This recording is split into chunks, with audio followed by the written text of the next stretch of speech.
মৌলভীবাজারে পুকুরে সাঁতার শিখতে গিয়ে পানিতে ডুবে বাবা মেয়ের মৃত্যু হয়েছে। সোমবার বিকেলে জেলার জুড়ি উপজেলার হামিদপুর গ্রামে এ ঘটনা ঘটে। নিহতের স্বজনরা জানায়, ঈদের ছুটিতে পরিবার নিয়ে গ্রামের বাড়িতে যান বাবুল আহমেদ। মেয়ে হালিমাকে সাঁতার শেখাতে নামেন পুকুরে, কিন্তু হঠাৎ পা পিছলে মেয়ে পানিতে তলিয়ে যায়। উদ্ধার করতে গিয়ে ডুবে যান বাবা নিজেও। পরে স্বজনরা দুজনকে উদ্ধার করে কুলাউড়া উপজেলা স্বাস্থ্য কমপ্লেক্সে নিয়ে গেলে কর্তব্যরত চিকিৎসক তাদের মৃত ঘোষণা করেন।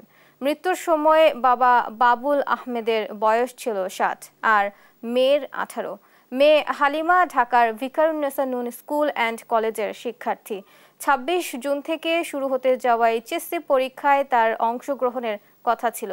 এই দুর্ঘটনায় পরিবারে বইছে শোকের মাতম।